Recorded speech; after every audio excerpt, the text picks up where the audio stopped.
Mira, se baja la luz, se baja la luz. It took place over a number of nights, and there are hundreds of witnesses of these strange lights up in the sky. There was television coverage, there was press coverage. The headlines read, you know, Panico, the town panics when they see these strange lights in the sky. We're going to Mexico hoping this is going to be it. This is going to be the one case that produces exactly what we're looking for and the evidence that we can show to the world to prove that UFOs are real. UFOs exist. What is not certain is what they are. The Mutual UFO Network, or MUFON, watches the skies, investigating sightings soon after they occur. Their investigators use the tools of science, psychology, and law enforcement to get as close to the truth as the truth will allow. Unidentified flying objects definitely exist. Only their identity remains a mystery. The mystery of UFOs over Earth.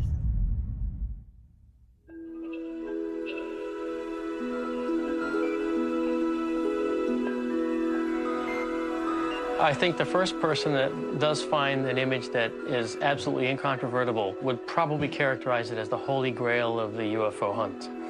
But you can't let the hunt for that grail, so to speak, cloud your mind.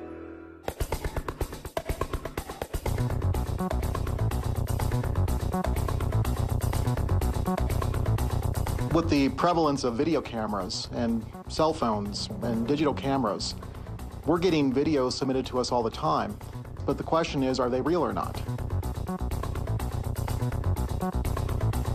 There are photos that we know have been hoaxed. There was a whole series of photos that made the rounds on the internet, what we call the drones, that our photo experts proved to be a hoax. These are pretty good hoaxes. There's a lot of detail in the model. In fact, occasionally that gives it away because there's more detail than you would actually see at that distance in a craft. There's a number of different skill sets to creating computer-generated imagery.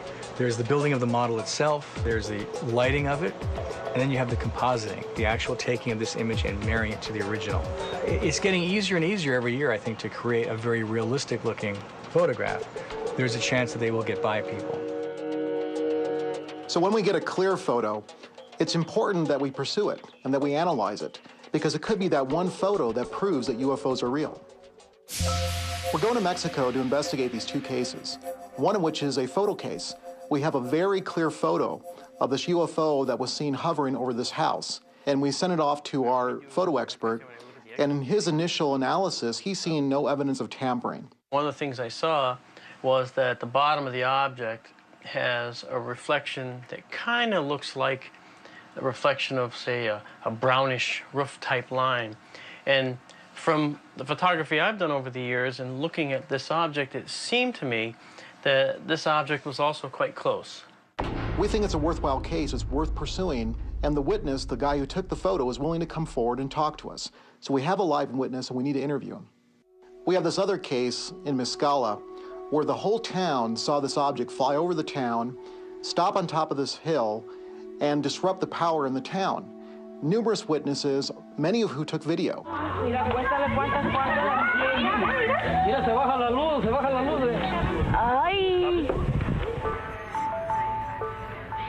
The concern I have about going to Mexico is that with all this reporting that we get from the country, there's no solid investigation going on. So we don't have trained investigators on the ground to sort of rule out what's been embellished and what's fact and what's fiction. So I'm a little concerned we're going to go down there and find out that some of these stories just don't pan out as we think they're going to. That's part of the excitement of the UFO investigation, because we have to separate fact from fiction. We have to try to look at the science of it. But at a certain point, you know, there are things that are not going to be answered right away. Mexico is this hotbed of UFO activity, but we don't know what's real or not, because there is this cultural fondness for the paranormal. Televisa y Maussan Producciones In fact, one of the most popular shows in Mexico is Jaime Maussan's show, Tercer Milenio, which has to deal with the paranormal, and his promotion of the UFO subject is real. Jaime is a celebrity in Mexico. And we're going to go down and meet with Jaime because he's really our contact to get into Mezcala and also to investigate this case in Tepic. You know, I've known about Jaime for 10 years, but I've never met the guy. Esta entrevista tiene lo suyo. Doña Josefina. Les damos las primicias. Continuamos en Tercer Milenio.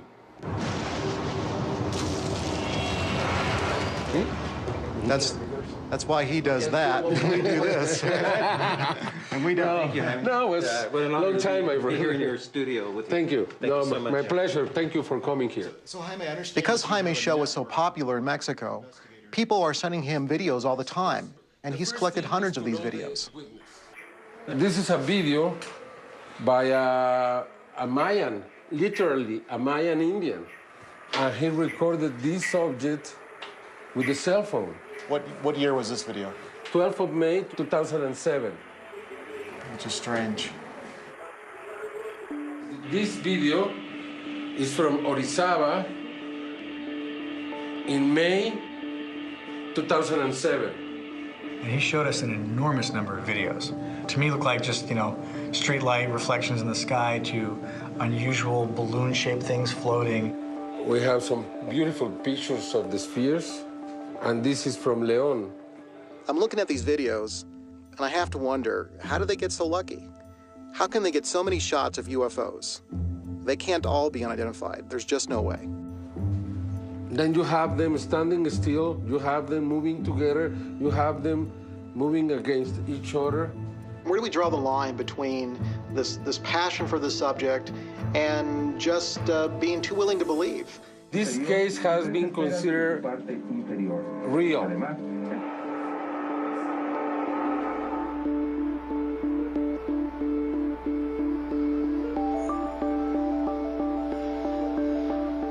Who took this video here? This video is from Arturo Robles Gil. Okay. As you can see, it's very well recorded. He is able to follow the object without losing it for a long time. This is the one from 1994? Sí. This time the object is like dancing.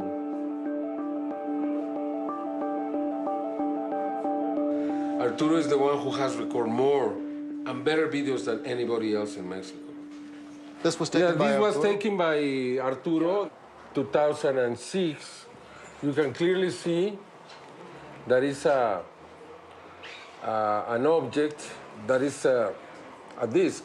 It's an interesting video from the shape and the fact that it appears to be traveling and inclining at the same time, tilting on some sort of axis. Some of these videos are just incredible. Can we meet Arturo? Yes, you are going to meet Arturo.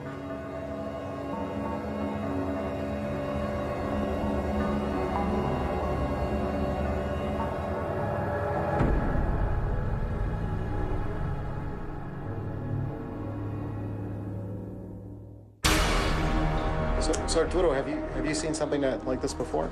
Yes, I have seen these strange objects. Unknown right now.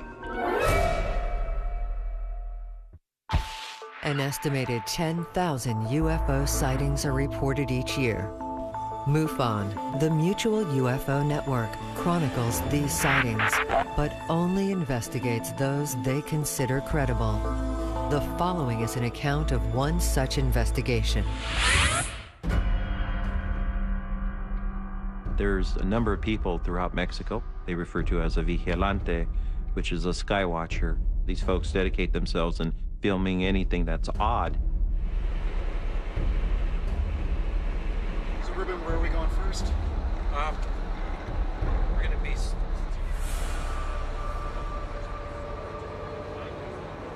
So you want to take us and show us maybe your office? Yes, of course. And then also we can go to your rooftop and we can observe with you? Yes. Arturo Robles is Mexico's top sky watcher, and he's Jaime's #1 guy. He supplies hundreds of videos to Jaime. And while I was in Mexico, there was no way I was going to pass up this chance to meet Arturo in person and see how he works. The worm is a tubular object. Tubular. Large. Of all the videos that Arturo has captured, the most striking are those that have these organic-looking objects that look like worms.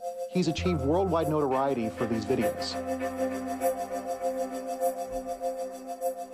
We can see how the worm moves his left part, and also we can see some kind of energy flow around the worm. It's strange. So this entity is not flying with the air because the way that the object fly has a perfectly direction. Arturo, do you believe this to be an entity, a creature? It's difficult to answer to you this, but seems to be. These are not the worms, right? No. The videos that I've seen from Arturo are intriguing, but the way he describes these worm objects as being living creatures, that concerns me, because I don't know how he can tell that by just looking at the video.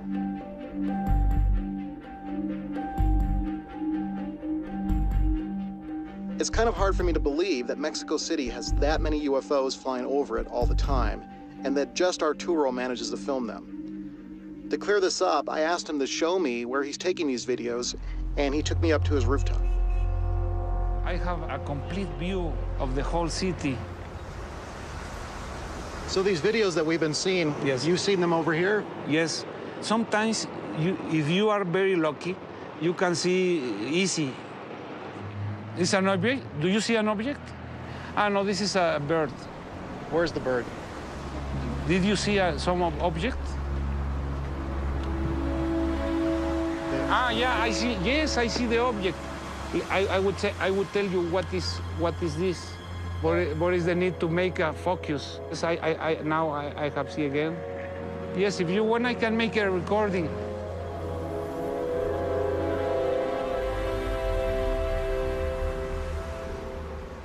Go out all the way, wide.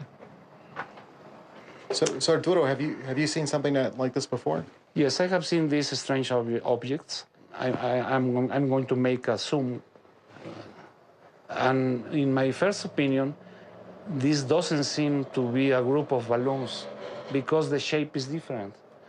There is the possibility that this could be, I don't know the name in English, trash. Trash, no. What do you mean, like... basura, ¿cómo se dice? Yeah, garbage. Oh, okay, now you're seeing them, are they turning? Yeah, that's interesting. But I can make another pause of this and see what we have. Oh, the detail is not too much. But at first glance, I will say that this is something strange. Unknown, right. You know. I was interested to see Arturo's reaction to the strange object in the sky, because I knew what they were. They were a group of balloons.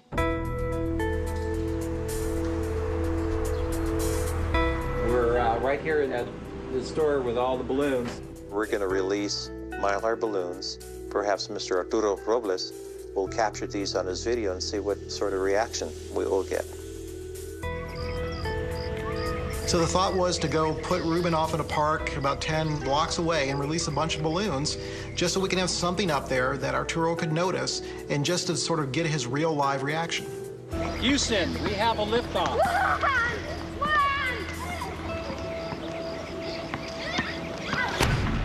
It's an object. Do you see an object?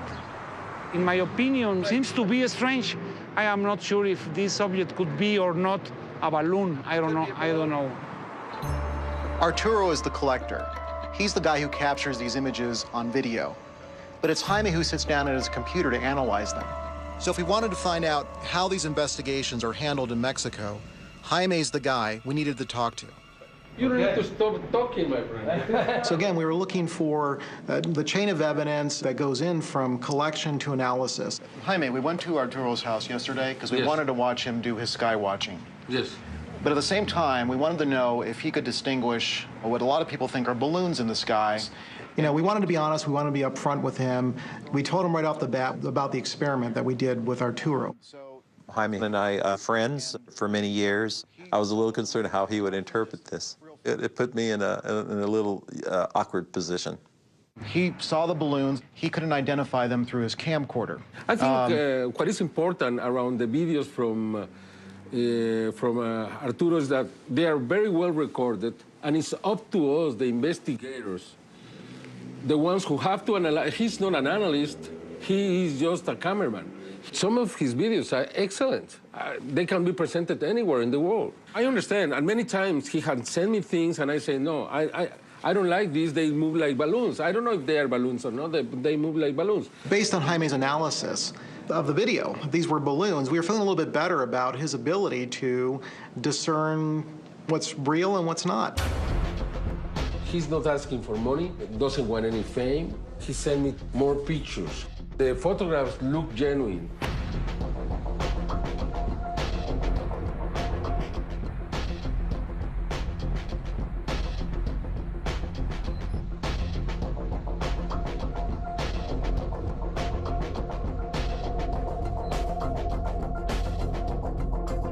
None of those pictures, the dates and the times, match up to what he's telling us.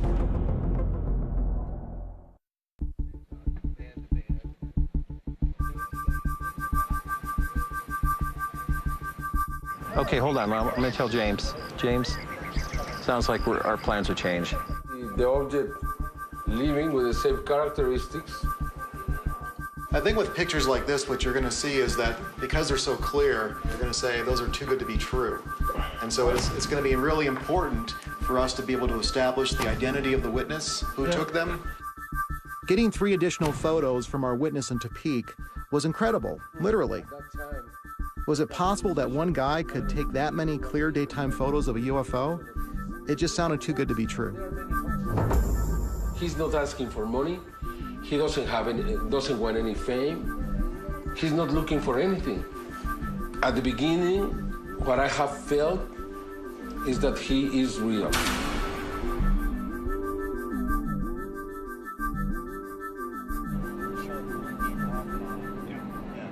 This guy might be very naive or very lucky just being there capturing these objects. We'll find out. Tell us everything from when you took the first photos to the second photos, from everything. Just tell us everything. Okay. Aquí. Por aquí. No, aquí. Aquí. Es que... A ver, pásale. Look, out service. Sí. Sin servicio. No agarra señal celular en todos los lugares. Sí. Entonces yo me vine a enviar un mensaje a mi novia.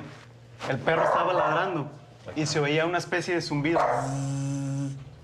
Lo que hice yo fue parar esto y voltear, y allá fue como se vio el objeto. Entonces lo que hice fue salir.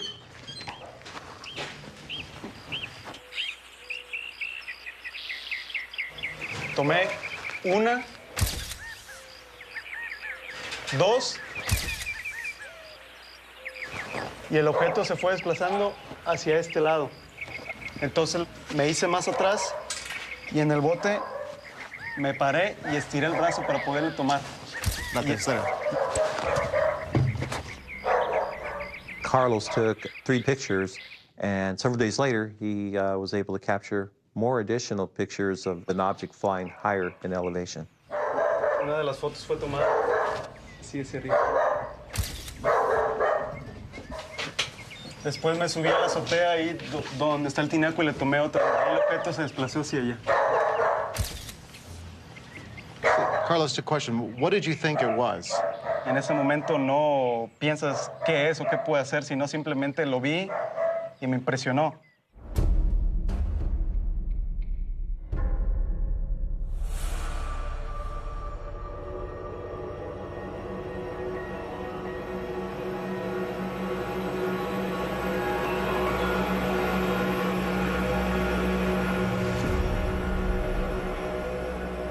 When James Carrion sent me a number of photographs from the Mexico case, I noticed that, you know, when you bring up the data associated with the image, which is that EXIF data we always go to, the most important thing is the date and time. In rare cases, this time can be wrong, but I'm not convinced it happened in this case. You see, this was apparently shot May 11th, 2008, just shy of 11 a.m. The only thing that's kind of weird is that in this particular case, one was shot about an hour later. and then another one a short time after that.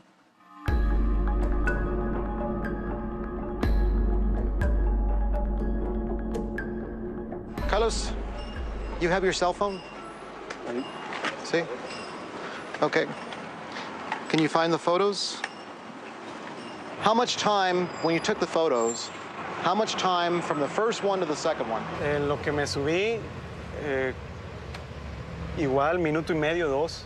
Okay, 1 or 2 minutes. Something sort of went off of me that, okay, something's wrong here. He's telling us that he took these photos 1 minute apart.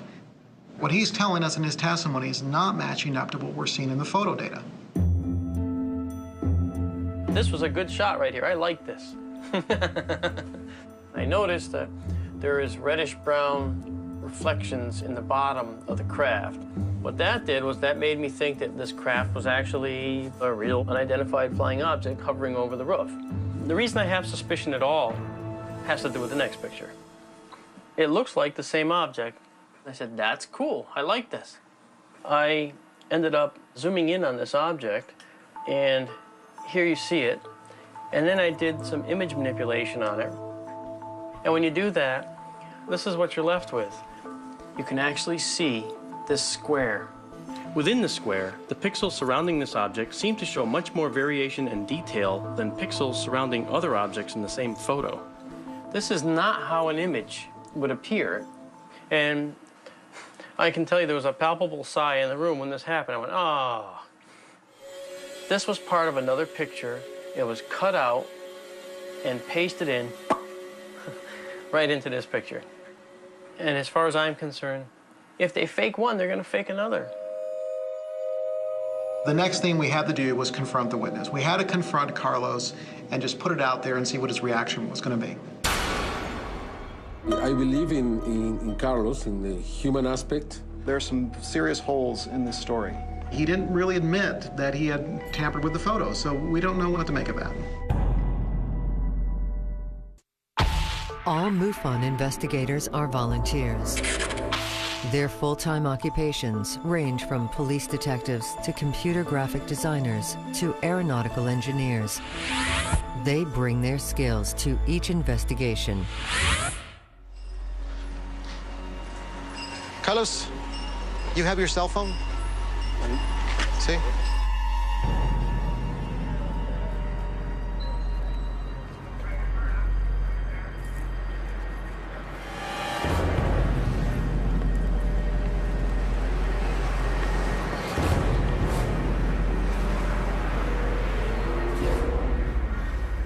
So knowing that photos have been tampered with, we had to confront Carlos. You know, I have my poker face on because we would never betray to a witness, you know, what we're thinking in terms of what our foreknowledge is. We'd like to show you some of the preliminary analysis we did on your photos. So this is the first photo. Every time you take a photo with a digital camera, your camera records the date, the time that the photo was taken.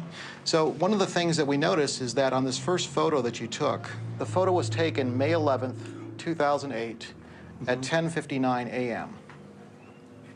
Now, if we look at the second photo, it was also taken on May 11th, 2008 at 11:47 a.m. It's a difference. It's a difference of 48 minutes. But you told us during your sighting that this only took 1 minute to happen. You took 3 photos in 3 minutes. But the camera is telling us that these 2 photos were taken 40-something minutes apart. Same day, but not at the same time. ¿Y no podría haber alguna alteración? No, not unless it was purposely done.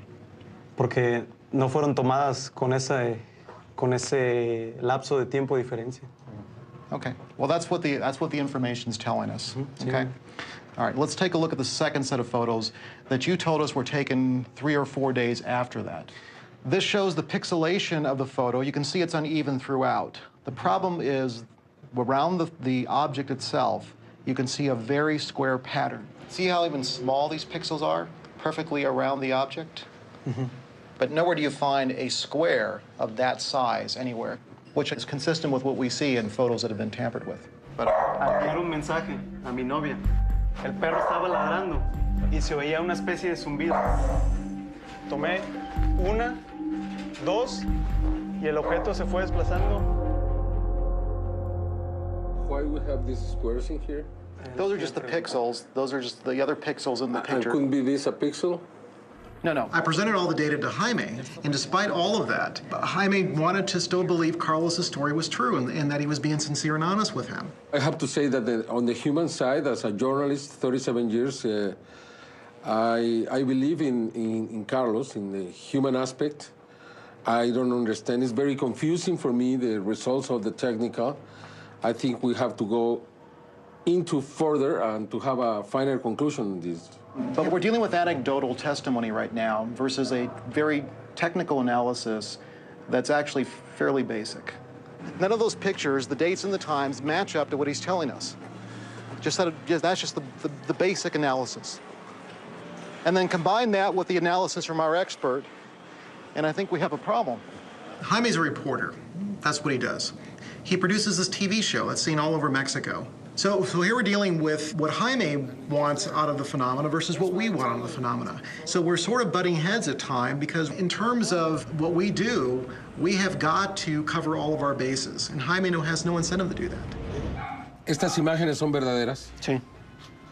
¿Cómo podemos saber que son verdaderas, Carlos? ¿Cómo podemos saber que son verdaderas? Bueno, pues yo siento que las imágenes hablan por sí mismas. Yo las tomé. No soy una persona que mienta, no soy una persona que esté metida en, digamos, cosas ilegales o relajo así. O sea, siento que tengo credibilidad para poder decirles que son verdaderas. We've gone as far as we can with Carlos because we're convinced that these photos are not real, but Carlos is sticking to his guns. But Jaime is convinced that we're wrong. In fact, he wants to bring in his own photo expert to analyze them.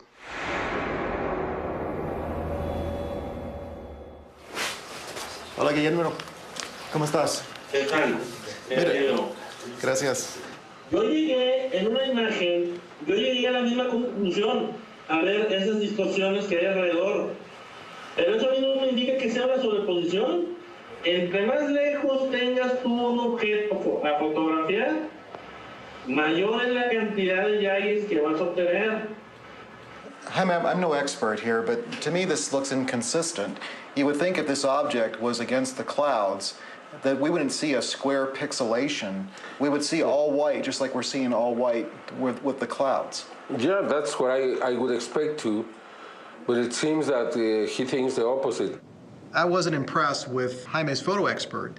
It's obvious to anybody looking at that it looks to be that it was put in there purposely, that it's not a natural effect from the camera.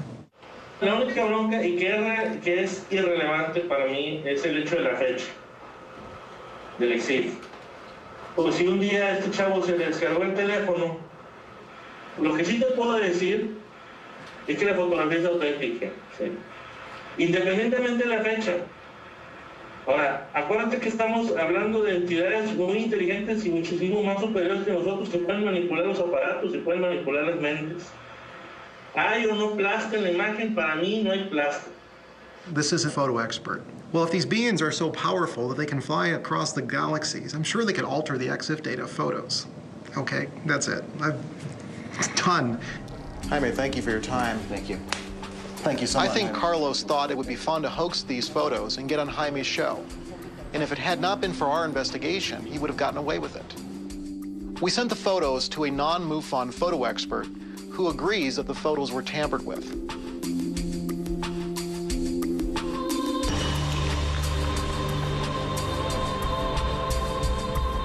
Are they in the order in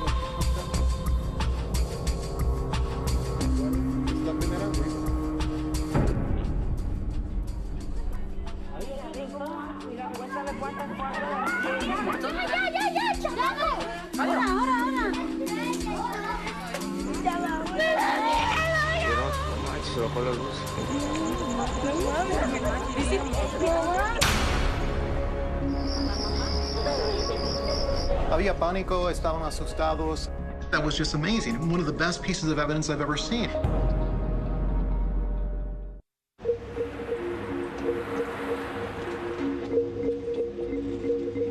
We're headed up to Escala to investigate a mass sighting. What brought us down to Mexico originally was the size and scope of this story.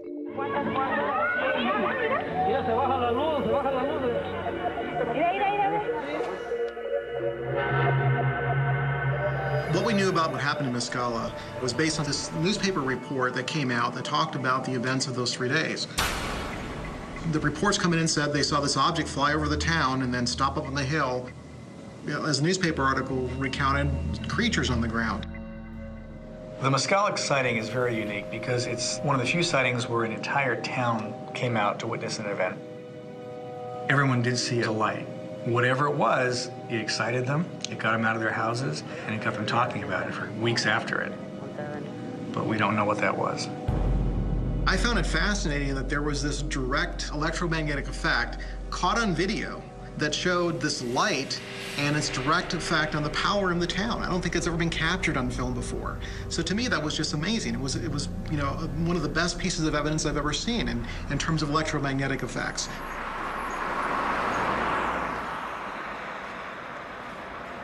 We started our investigation by first meeting up with the mayor of the town. Amigos del Discovery Channel, vienen a investigar.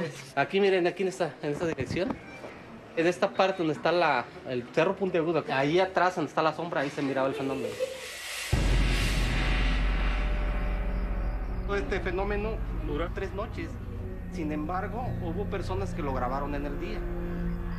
Era una esfera así plateada que se miraba en el día. Había pánico, estaban asustados, tenían miedo. Sí, mira, lo que pasa, ahorita a ver si viene una de mis sobrinas, porque inclusive sí, la niña pues lloró. Pues, sí. Levántame estos, ¿no? Pues es lo que no sé. Comencé a grabar y me daba un poco de miedo, sí, porque nunca había visto nada como eso.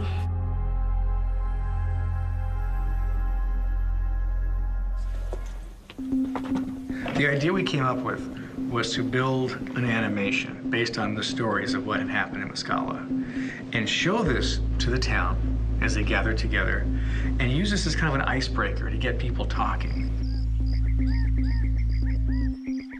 It was probably the most rustic accommodation we've ever had for trying to build some kind of animation on a computer. It was very far removed from an animation studio. We wanted to show this animation to the townspeople to get their reaction, to see whether or not they agreed with the animation, or they agreed that the object had flown over the town. Estamos muy agradecidos que están aquí con nosotros hoy. ¿Cuántos de ustedes se recuerdan de esas noches? Estaban aquí cuando la luz apareció allí en la montaña. Okay. Ahora le vamos a enseñar una película corta y queremos saber si lo que van a ver ahora se parece a la luz que vieron esas noches.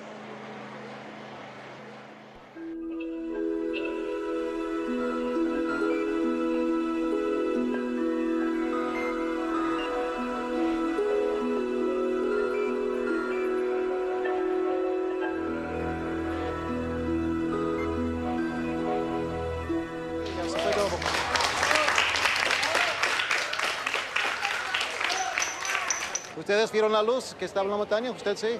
Ya se veía el reflejo así como grande.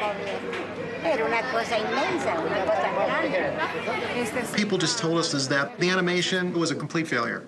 ¿Pero vieron una luz que volaba sobre el pueblo? No. Ya cuando cayó. Solo Estaba en el cerro. O que estaba en el cerro, estaba en la montaña, pero no lo vieron aquí en el pueblo. No, aquí en el pueblo no, en la montaña. Okay. Basically, what they were telling us is that the object did not fly over the town. Pero estaba fija en la montaña. Okay. It let us know that we were getting to the reality of the situation. We weren't building a fable around UFO sightings. Pero ya, ¿y qué crees que era? Pues es lo que queremos saber, qué cosa es lo que queremos saber, qué cosa fue. ¿Usted qué cree? No, pues yo qué voy a creer, yo soy analfabeta, ni sé. So at this point, we're thinking, okay, we don't have a classic UFO on our hands. All we have is this bright light up on the hill that's having a direct electromagnetic effect on the town. It's now a light on a hillside. It's nothing flying. I think the animation helped us separate the fable from the reality, and our task becomes to figure out what were these people seeing on the hillside. Luckily, the town of Mescala is small, and it's not hard to find people who saw this thing. Fui y en ese instante apareció así que la bola de luz. Le quise tomar así que la foto, no me dejó. Sí, por ahí, mire, donde... ¿Sí alcanza a ver una cosita café de ahí, de la casa esa? Sí. Esto fue, yo digo, para mí, algo sobrenatural, como cuando usted ve que se ilumina porque va a venir un rayo así. Así. Muchas gracias. As we're meeting these witnesses, they started describing a very strange and weird experience. ¿Tú viste la luz también, no? Sí, yo me di cuenta de la luz el día primero en la noche, pero hasta ahí ya no nos dimos más cuenta, te digo, si había algún objeto, algún que saliera disparado, no vimos nada, pues era la pura luz que se resplandecía. En el periódico de Chilpancingo leímos que la gente del pueblo dijeron que cuando ellos vieron esa luz, que les irritaba los ojos. Yo no tuve ningún tipo de pacientes que se hayan quejado de problemas oculares o que les lloraba el ojo o se les ponía rojo, no. Okay. So we sort of whittled down all the sensational elements of the story down to this one light. And, you know, at that point, this little hypothesis we were forming in the back of our minds about some problem with the power grid started to come into focus. We've decided to go back to what we know. What we know is the video that aired on Mexican television. ¿Has visto este video? Sí. Sí. Now, this is the video that shows a camera first pushing in on one bright light, and then later we're going to see a whole string of lights. Here we go. Esa toma, esa la hizo el señor Oscar Franco. Parece que esa toma la hizo arriba de su azotea.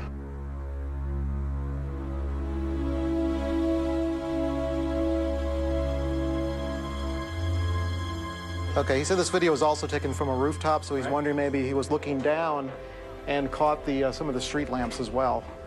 So maybe later on... Do we know what roof that was shot from? ¿De qué casa fue? De esta parte. Sí, ahorita le mandé a hablar por el señor Oscar Franco, pues, sí, pero como no. Ir ahorita. Some people say that when they tried to film it with the cell phone, like the cell phone went off. Right. You didn't experience any of that as well? No, nothing of that. Why don't we look at the video and you can maybe tell us what was happening in the video, who was with you, and just walk us through it. ¿Cómo se ve, güey? Como medusa. Ya, ¿viste? Well, you can hear the people saying, oh, look at the lights, they're dimming, look at the lights, they're dimming. Right here. See, you can hear that. Oscar's this very intelligent kid, and he was a complete skeptic. I think he was intrigued, just as we were, with the footage, but at the same time, he was looking for some sort of logical explanation for what it could be. Why do you think that everybody here in town believed that this was a UFO? I don't believe in that kind of stuff. So you're saying you still don't believe in it? No, I don't believe in that kind of stuff, and I'm pretty sure it was a transformer that blew up. Not a transformer, it was just cables. Right here. And this exact spot yeah, right here? I was standing here with my digital camera, just filming up there. So, Oscar, can you point exactly where you thought you saw the light? If I remember correct, yes. You see the last tower with the electrical power line? Yeah, I see all of the power lines going up there. Maybe somewhere around there, I don't know. We can figure out by the street lights and see exactly where the light was. So we thought, okay, now what we need to do is to bring in somebody who's a power grid expert, take a look at where this light was at, try to match up shots, and tell us, could this possibly be something related to the power lines? If power is being delivered to a short circuit, it's not being delivered to the lights. Where we want to solve it, other folks want to perpetuate it. MUFON annually investigates an average of 5,000 reported UFO sightings. Approximately 85% are dismissed as either misidentification of natural phenomenon, man-made activity, or deliberate hoax. 15% remain unexplained.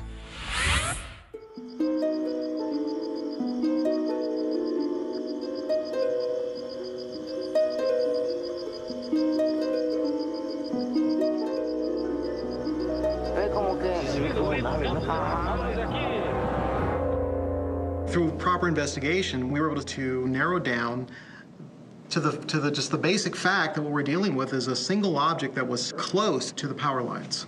So we thought maybe there was some direct relationship between the power grid and the UFO.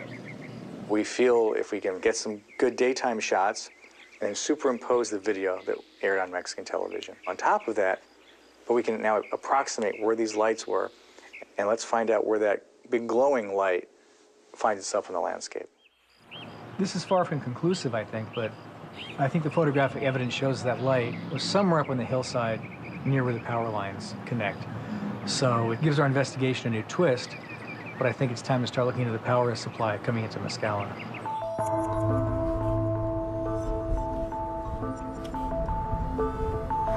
We needed to find out what had occurred in Mescala, and we came to a resource, Mr. Charles Fetterman. Charles has had over 47 years in the electronic energy industry. He really knows what he's talking about.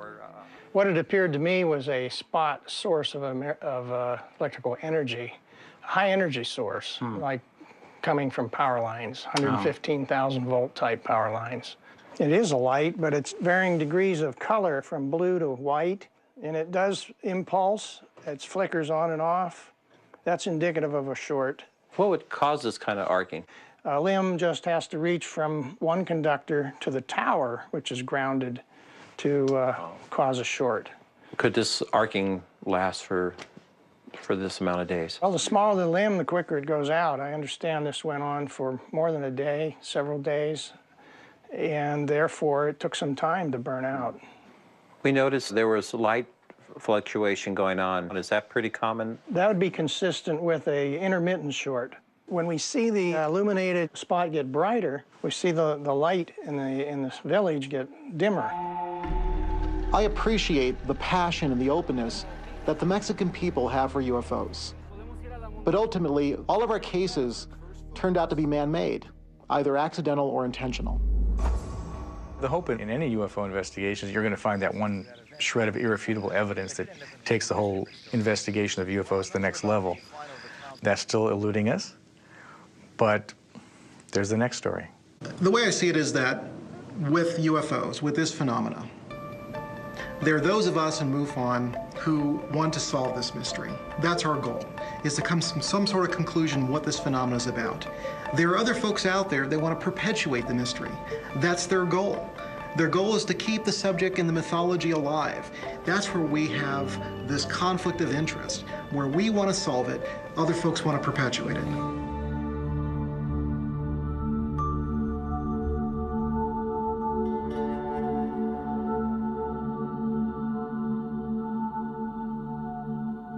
Where's the bird?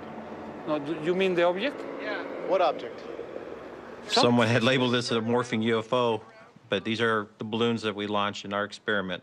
And in the background, you could hear the voices. You could hear James and the other crew, the other investigators. Doesn't seem to be a balloon.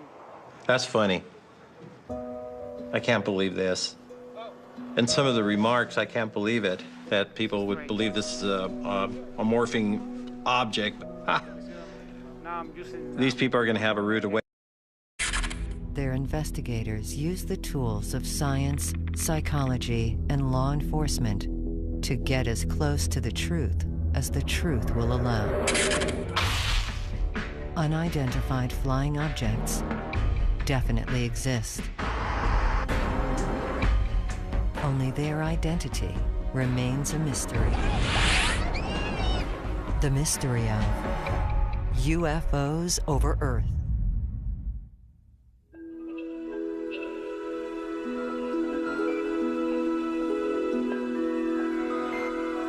I think the first person that does find an image that is absolutely incontrovertible would probably characterize it as the holy grail of the UFO hunt.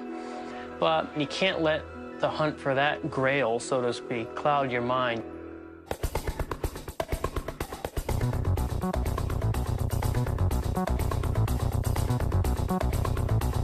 With the prevalence of video cameras and cell phones and digital cameras, we're getting videos submitted to us all the time, but the question is, are they real or not? There are photos that we know have been hoaxed.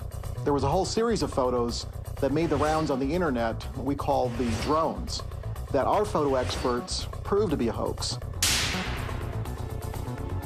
These are pretty good hoaxes. There's a lot of detail in the model. In fact, occasionally that gives it away because there's more detail than you would actually see at that distance in a craft. There's a number of different skill sets to creating computer-generated imagery. There's the building of the model itself, there's the lighting of it, and then you have the compositing, the actual taking of this image and marrying it to the original. It's getting easier and easier every year, I think, to create a very realistic-looking photograph. There's a chance that they will get by people. So when we get a clear photo, it's important that we pursue it and that we analyze it, because it could be that one photo that proves that UFOs are real. We're going to Mexico to investigate these two cases, one of which is a photo case. We have a very clear photo of this UFO that was seen hovering over this house, and we sent it off to our what's fact and what's fiction. So I'm a little concerned we're going to go down there and find out that some of these stories just don't pan out as we think they're going to. That's part of the excitement of the UFO investigation, because we have to separate fact from fiction. We have to try to look at the science of it. But at a certain point, you know, there are things that are not going to be answered right away. Mexico is this hotbed of UFO activity, but we don't know what's real or not, because there is this cultural fondness for the paranormal. Televisa y Maussan Producciones presenta. In fact, one of the most popular shows in Mexico is Jaime Maussan's show, Tercer Milenio, which has to deal with the paranormal, and his promotion of the UFO subject is real. Jaime is a celebrity in Mexico. And we're going to go down and meet with Jaime because he's really our contact to get into Mezcala and also to investigate this case in Tepic. You know, I've known about Jaime for 10 years, but I've never met the guy. Photo expert, and in his initial analysis, he's seen no evidence of tampering. One of the things I saw was that the bottom of the object has a reflection that kind of looks like the reflection of, say, a brownish roof-type line. And from the photography I've done over the years and looking at this object, it seemed to me that this object was also quite close. We think it's a worthwhile case, it's worth pursuing, and the witness, the guy who took the photo, is willing to come forward and talk to us. So we have a live witness and we need to interview him. We have this other case in Mezcala where the whole town saw this object fly over the town, stop on top of this hill, and disrupt the power in the town. Numerous witnesses, many of who took video.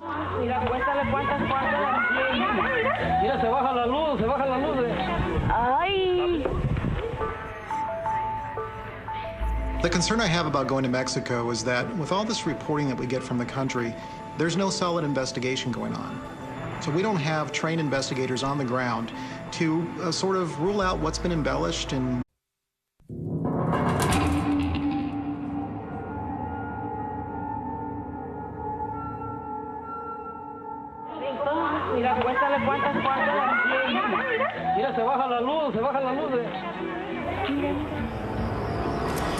It took place over a number of nights, and there are hundreds of witnesses of these strange lights up in the sky.